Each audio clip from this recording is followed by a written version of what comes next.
rencontre Cheval Passion commence et c'est avec une nouveauté cette année que j'avais envie de commencer nos rencontres. La nouveauté, c'est l'équithérapie au centre Cheval Passion, festival autour du cheval.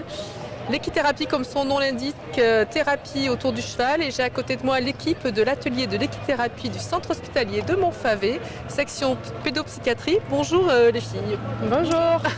Merci d'être là. Alors Perrine, infirmière. Céline, éducatrice spécialisée, et Émilie, infirmière. Et Émilie, infirmière. Donc vous sortez de cette conférence que vous venez de présenter autour de l'équithérapie. Moi je l'ai définie en tant que thérapie autour du cheval, mais j'imagine qu'il y a un autre sens beaucoup plus profond et complexe. Est-ce que vous voulez bien nous le présenter, s'il vous plaît? Oui, c'est une thérapie psychocorporelle.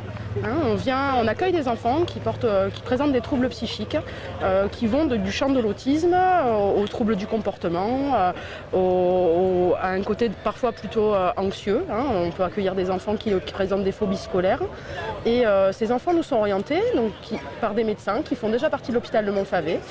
Ils nous sont orientés dans le cadre de leur projet de soins individualisés.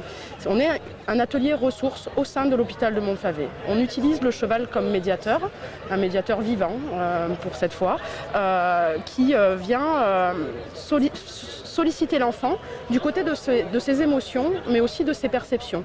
On passe par la prise en charge des chevaux, le quotidien avec les enfants autour des chevaux, et on se sert de ce levier que le cheval vient susciter chez l'enfant, un levier de plaisir. L'enfant prend plaisir auprès du cheval et vient mettre au travail ces différentes problématiques dans une prise en charge qui se veut hebdomadaire chez nous. Voilà. Alors enfants, ados? Enfants, adolescents.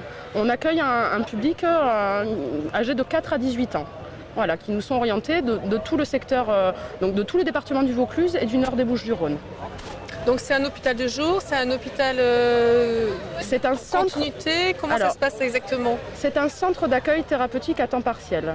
Les enfants sont pris en charge dans d'autres services de pédopsychiatrie de l'hôpital de Montfavet et parfois les équipes ont besoin d'avoir recours à notre atelier pour mettre au travail différentes difficultés de l'enfant et donc viennent nous présenter la situation de ces enfants. Ensemble, en réunion clinique avec le docteur Vachéran, médecin référent de l'unité, nous validons ou non les indications posées par nos autres collègues et nous décidons d'accueillir l'enfant pour au départ une année. On réévalue ensuite à la fin de l'année les objectifs thérapeutiques et si nécessaire, on reconduit encore une année de soins. Voilà. Alors Perrine, vous qui êtes infirmière donc, dans ce centre hospitalier, je crois que c'est une unité unique en France. Il y a très peu d'unités d'équithérapie publiques qui sont portées par un hôpital, financées par un hôpital, avec une équipe complète d'infirmiers, psychiatres, cadres de santé. Voilà, c'est très rare. Et en plus, un atelier qui a été précurseur, puisqu'il a démarré dans les années 80, au moment où l'équithérapie en Europe, on peut même parler au niveau mondial, commençait à peine à se déployer. Et qu'est-ce qui a fait qu'à Montfavet, il y a eu cet instinct justement un médecin, un psychiatre passionné de chevaux qui avait un cheval et qui a commencé à le proposer et à proposer ce type de soins. C'est venu grâce à une personne et à son désir et son projet thérapeutique. Alors par rapport à cet encadrement que vous avez quotidiennement avec les enfants, qu'est-ce que vous pourriez en ressortir, en découler justement par rapport aux troubles, au comportement et aux troubles comportementaux cognitifs sur l'enfant? Je m'adresse peut-être à votre collègue infirmière. Alors c'est vrai que ça nous arrive d'avoir des enfants qui nous sont présentés comme étant agités, opposants, ne respectant pas les règles et acceptant difficilement les contraintes. Et on est assez surpris en général quand ils arrivent à l'équithérapie de voir qu'ils se montrent sous un autre jour. La présence du cheval comme animal auquel on doit faire attention, duquel on doit prendre soin, en fait change d'emblée le positionnement de l'enfant. Et lui aussi peut se découvrir différemment.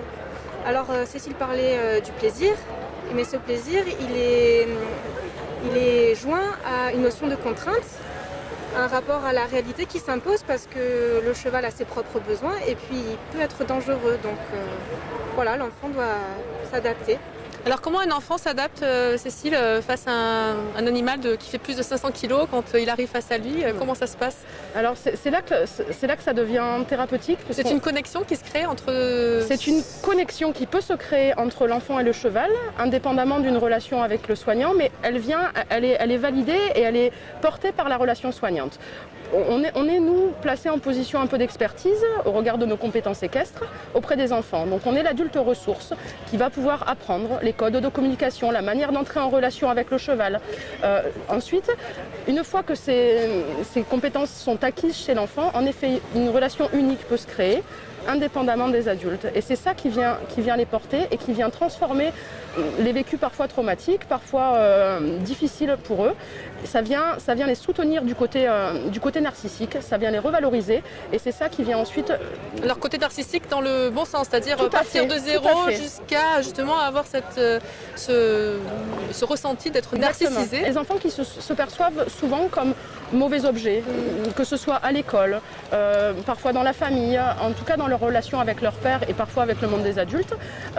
Le fait d'être en relation avec un animal qui est considéré comme non jugeant, ce cheval a cet aspect-là aussi. Il n'est pas là pour regarder, juger le comportement de l'enfant. Il a des besoins auxquels nous, cavaliers, qu'on soit enfant ou adulte, on doit parvenir en fait, pour voir aux besoins du cheval. Et donc l'enfant, en faisant ses actions, en étant en capacité de mener le cheval d'un point A à un point B, de prendre soin de lui, de le brosser, de lui curer les pieds, de réussir à faire du trot, du galop. Il en est de ce fait valorisé, prend confiance en lui et ça vient à amoindrir les difficultés rencontrées au quotidien. C'est ce que vous disiez à la conférence. Oui, moi je suis arrivée à justement le faire traverser et l'atteler, donc de pouvoir être capable de pouvoir faire traverser un cheval sur une certaine longévité, une certaine distance tout seul, et dire waouh, moi j'ai fait ça. Un cheval de 500 kg et un garçon ou une petite fille de 6 ans, voilà, qui peut faire un slalom, comme je disais tout à l'heure, ou qui peut réussir à curer les pieds seul de son cheval. Ça, c'est quelque chose, quand ils arrivent, ils se pensent en incapacité de pouvoir nettoyer les sabots du cheval. Et rapidement, avec la technique qu'on leur apporte et le soutien, parce que ça quand même, ça les met au travail sur leurs émotions. C'est quelque chose, on travaille avec le plaisir, je disais, mais surtout au départ avec la peur. Et on essaye de transformer justement cette peur avec des compétences techniques et avec surtout la relation affective. L'essentiel de notre travail, c'est la relation. Le cheval vient à soutenir la relation des enfants avec les soignants. Voilà. Perrine, pour conclure cette interview, plutôt cette rencontre, j'ai envie de dire, comment vous avez remarqué l'évolution justement des troubles comportementaux de l'enfant et sur quelle durée et par quel repère vous avez pu constater qu'il y ait une évolution justement par rapport aux soins de l'équithérapie? Alors les enfants sont pris en charge sur une année, reconductibles parfois une seconde année.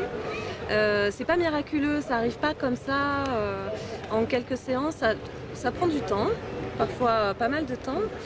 Les progrès, on les évalue, déjà nous, par exemple dans la relation que peuvent avoir les enfants avec les autres enfants présents dans le groupe, on va avoir une diminution des tensions, des conflits, un enfant qui va se centrer davantage sur son cheval, qui va pouvoir se concentrer plus longtemps, qui va pouvoir raconter des choses et à nous et à sa famille quand il va rentrer. Après on a aussi des retours de la famille qui peut nous dire moi je trouve qu'à la maison il est moins agressif, il me parle davantage, il a plus d'envie aussi. Voilà, c'est des canaux variés. Des fois on est un petit peu en panne aussi, des fois on ne sait pas trop.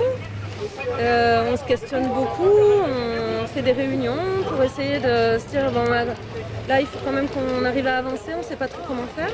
Et puis des fois c'est fulgurant, voilà, ça marche très bien, on a beaucoup de retours positifs en général. Et vous, individuellement, vous avez cette approche facile avec le cheval? Parce que vous êtes aussi le moteur, donc c'est inné chez vous, ça se passe comment? C'est pas inné, mais on a tous un parcours de cavalière personnel. D'accord. avant de pouvoir œuvrer et travailler. Encadrer les enfants avec les chevaux. Voilà.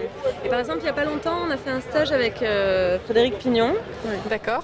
qui travaille beaucoup la relation avec entre cavalier et un cavalier et son cheval.